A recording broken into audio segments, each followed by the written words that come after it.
Well, good afternoon, good morning, good evening sa inyong lahat dyan mga idol. Kung saan man kayo sa lupalop sa buong mundo, kung nasa Amerika man kayo, kung anong bansa, saan kayo ngayon, nakaupo, nakatayo, dyan lang kayo kasi dito lang ako maglakad, palakad-lakad. So ngayon idol, pahiram muna ng tiparabi kasi init kayo sa mata. Ayan thank you. Diba suwabe? Gumagawa ko ng konti lang kumpara sa nag-video sa akin. Okay, ngayon mga idol, dito ang pag-uusapan natin ngayon idol. Bago pala ako mag churba-churbam, nais ko munang ipaliwanag sa lahat yung mga idol natin.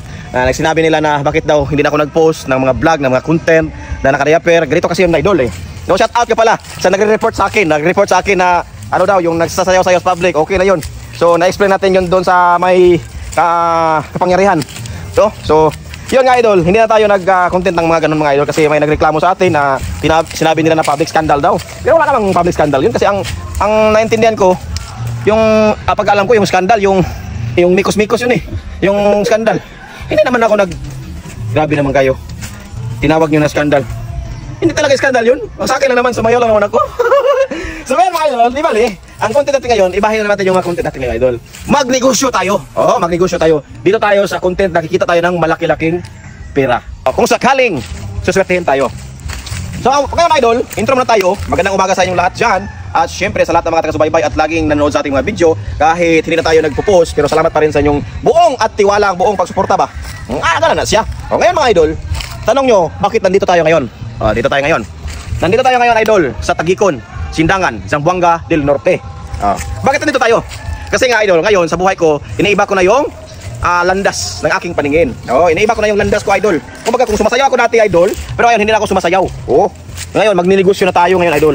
Ano yung negosyo natin? Yung negosyo na walang pirang kailangan dito. Hindi tayo kailangan na ng pera malaki, magpalabas ng malaking pera mga idol. So negosyo ito ngayon idol, real estate tayo, dito tayo sa real estates. Magbenta tayo ng mga realties o mga properties ba? Yuta. So ngayon idol, papakita ko muna sa inyo ito. Bahagi po ito ng binibinta natin. Ayan po, nakita nyo, as you can see, ang daming puno ng mga mangga at marami ding mga puno ng niyog. So, mura lang po ito idol, ang lawak ito, ang laki nito. Umabot ito ng 5,000. Patag yan dyan patag yan dyan. Papunta doon sa may kalsada, along National Highway. Along National Highway, patag yan. At doon naman, pag aakit tayo doon sa may bundok-bundok yan, overlooking yan sa Sindangan. Yan po, 5,939 square meter po dito idol. So ngayon idol, ang pinag-usapan naman natin dito, hindi naman ibibenta yung lupa Kumbaga, ang binabayaran mo lang naman dito, yung mangga. Pakita mo yung mangga para malaman nila. Yan lang naman ang binabayaran mo yung mangga na yan Yan ang binabayaran mo, yung mangga. Tapos yung binabayaran mo yung coconut tree, yung lubi, yan yung binabayaran mo. Yung mga damo, pakita mo yung mga damo idol. Yang mga damo at mga lukay na mga laya, yan ang binabayaran mo.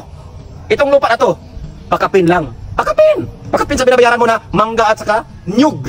Nyug, Bisaya Kaya yung nyug, matigas. So, tuloy tayo ito idol. Ayan po. So, wala pa tayong problema sa titulo nito. Clean title po ito idol.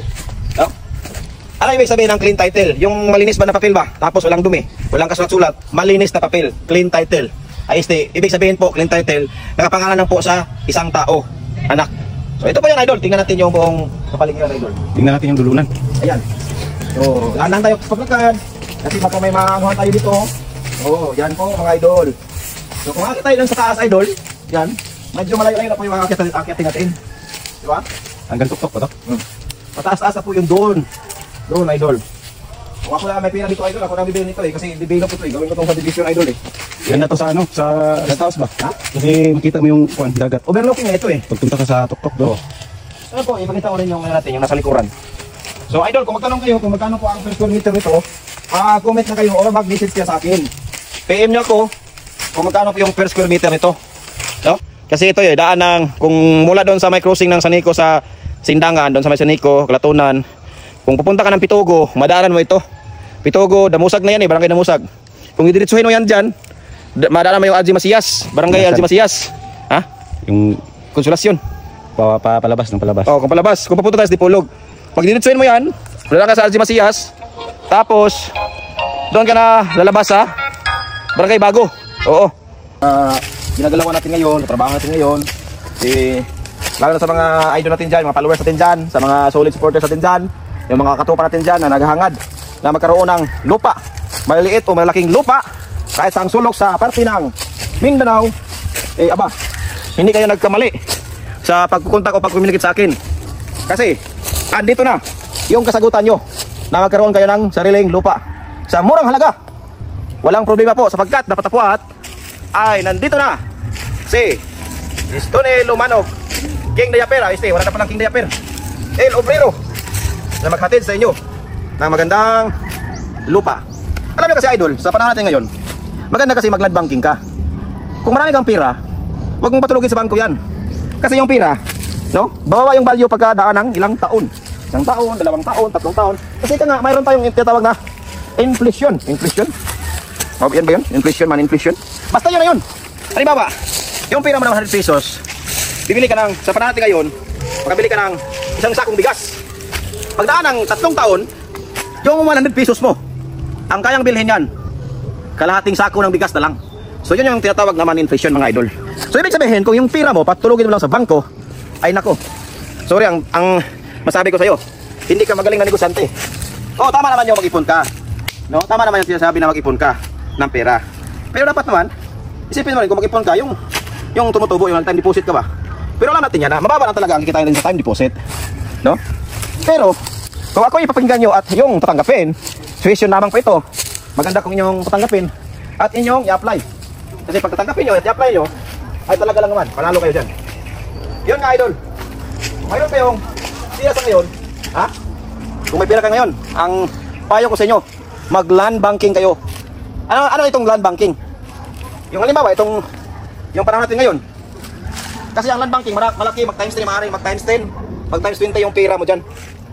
Kasi sa balat ng lupa, 3 lang po ang tumataas habang patagal. Yung panahon natin, 3 lang na bagay. Unang bagay, kahit ilang taon na lumilipas, tumataas ang value nito. Number 1, realty. Ano yung realty? Lupa, mga idol, lupa. Habang tumatagal yan mga idol, ang lupa, pataas na pataas ang value. Oo. Yun mga idol. Sok. Oh. Kasama pa to dito? Sama. Number 1 yun, no? Lupa, property. Tataas ang value nan 1 year, 2 years, 3 years, 4 years, 5 years above. Tataas ang value ng lupa. Pangalawa, yung gold, yung ginto. Lah, klaro kayong langgam ba yun? Kahit anong gira pa ang mangyari, tumataas ang value ng ginto, ng gold. Bro, kita mo yan? Oo. Ano pangalan yan? Asaan? Yung blue langgam nasa kwansa nga. Asaan na? Ano blue? Nasa nga ka ng sanga nga, nang naputol na. Saan nga naputol? Tanawa diri. Huh? Diri. Huh? Bro. Oh. So yan mga idol, no? Sana tayo, ginto. Yung pangatlo idol, yung nanatiling tumataas yung value, kahit ilang taon pang lumilipas, dekada, century na taon. Kapit pa ni dire? Oh. Yung tinatawag na Ato dito daw. our spirit. Alam mo yun? Yung alak. Halabang tumatagal, Lalong sumasarap. lalong sumasarap. Kaya ako sa'yo idol, piliin mo ang mag-land banking. Bumili ka ng lupa ngayon. Pag ayaw mo na sa lupa mo, halimbawa yung lupa mo, binili mo lang ngayon ng 5,000 per square meter. Halimbawa ito, binili mo lang to ng 1,500 square meter. 2 taon, 3 taon, 4 taon, 5 taon ito. Pwede mo na ibinta to ng 10,000 per square meter. Yung pira mo na pertulog mo sa bangko, tataas pa yan ng ganun kalaki. Ito tayo sa itaas para kita ang dagat. So ito idol, kasama po ito sa lupa ng 5,939. So kasama po ito sa Tambok yung tao. Ha? Tambok. Oo, yung punuhan naman. Oh, dagat to. Maganda dito kasi dito. Ang maganda kasi dito idol, dito malamig. Oh, malamig. Malamig ang simoy ng hangin. Dagat to. Oh, di ba? Dagat dia kanang upamutlo ng mga kahoy diha. Overlooking. Upamutlo ng mga kahoy nasa ubos. Overlooking. Mao ni mong garden. Dagat na diyan kita niyo. Oo. Kung puputulin mo yung niyog na yan at saka germalina, Dagat na. mangga, dagat na. Patag may be. Pwede ka nang lilipat dyan. Pag bagsak mo, dagat na eh.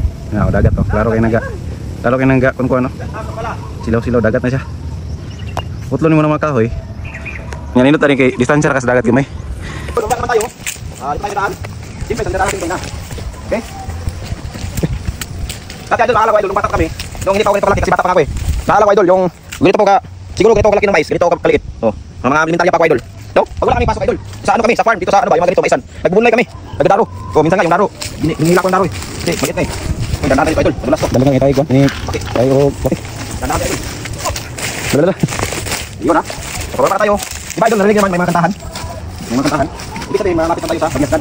Oh, malapit na tayo sa Pagyasan idol. Kapag ito idol, Tignan natin natin lang oh, yan mo na. So idol, alam mo na idol, alam mo sa idol.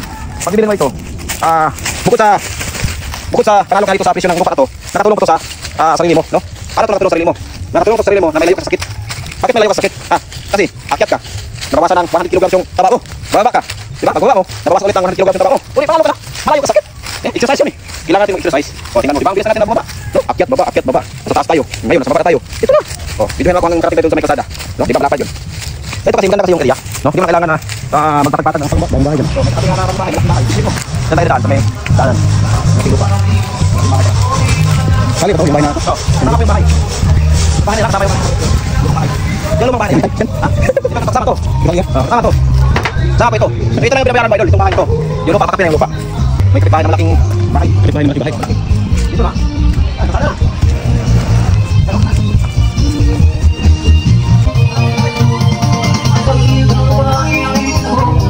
Ikaw dali, walang piling. Kasama yan. So yun yung idol. Dito sa may kasada. Sa may kasada dyan. May sakyan. Kasama yan. Hindi kasama yung sakyan. Hanggang dyan sa may gilid. Okay, tapos tayo doon. Kaya ang bahay doon. Tapos yung ating dito lang sa lupang silangan ng Tagipon sa Indangan sa Bagal Norte at isang magandang hapon sa inyong lahat. Makikita tayo. Bye bye. Thank you so much.